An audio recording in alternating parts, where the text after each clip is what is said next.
सामने आज फिर से हम उपस्थित हुए हैं। लोगों की विशेषता बतलाने वाले शब्द आज का यही मतलब विषय है। लोगों के विशेषता बताने वाले शब्द मतलब लोग किस प्रकार के हैं, किस पेशे के हैं। लोगों का वर्गीकरण काम, भाषा, परिवार या समुदाय, निवास स्थान या सांस्कृतिक परंपरा के आधार पर किया जाता रहा है।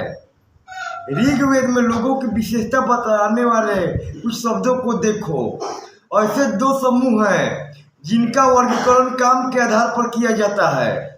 पुरोहित, जिन्हें कभी कभी ब्राह्मण कहा जाता था, तरह तरह के यज्ञ और अनुष्ठान करते थे।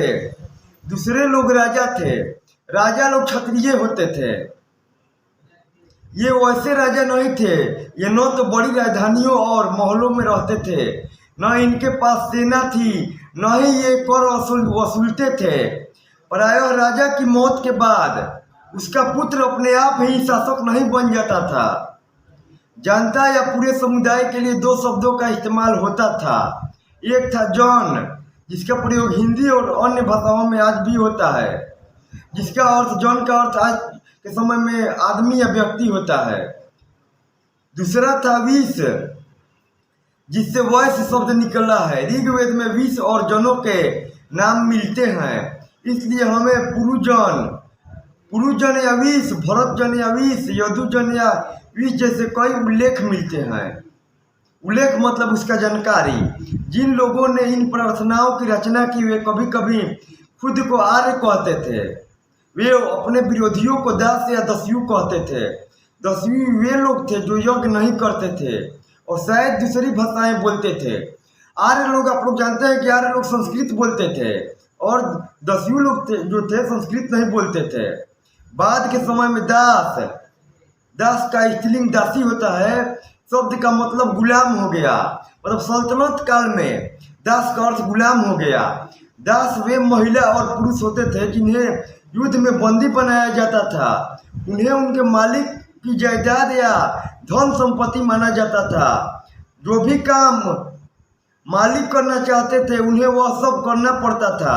जिस युग में उपमहाद्वीप के उत्तर पश्चिम में ऋग्वेद की रचना हो रही थी, मतलब भारत का उत्तर पश्चिम का हिस्सा यानी कि कश्मीर और लद्दाख का हिस्सा, उसी समय दूसरी जगह पर एक अलग तरह का विकास हो रहा था।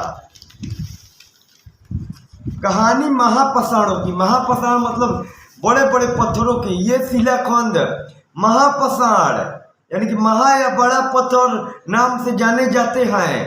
ये पत्थर दफन करने की जगह पर लोगों द्वारा बड़े करीने या कायदे से लगाए जाते थे। महापाषाण कब्रें बनाने की प्रथा लगभग 3000 साल पहले शुरू हुई थी। यह प्रथा दक्कन, दक्षिण भारत, उत्तर पूर्वी भारत और कश्मीर में प्रचलित थी। दक्कन का हिस्सा मतलब महाराष्ट्र, आंध्र प्रदेश, तेलंगाना और गुजरात, और उत्तर पूर्वी भारत मतलब असम। कुछ महापाषाण जमीन के ऊपर ही दिख जाते थे और कुछ महापाषाण जमीन के भीतर भी होते थे। कई बार पुरातत्वविदों को गोलाकार सजाए हुए पत्थर मिलते हैं, कई बार अकेला खड़ा पत्थर मिलता है। यही एकमात्र प्रमाण है जो जमीन के नीचे कब्रों को दर्शाते हैं। सब कब्रों में कुछ समानताएं हैं। सामान्यतः मृतकों को खास किस्म की मिट्टी के बर्तनों के साथ दफनाया जाता था, जिन्हें काले लाल मिट्टी के बर्तनों, ब्लैक एंड रेड वेयर के नाम से जाना जाता है। इनके साथ ही मिले हैं लोहे के औजार और हथियार, घोड़ों के कंकाल और सामान तथा पत्थर के और सोने के गहने मिले हैं। आज हम लोग का विषय यहीं पर समाप्त होता है। कल आपसे फिर मिलेंगे।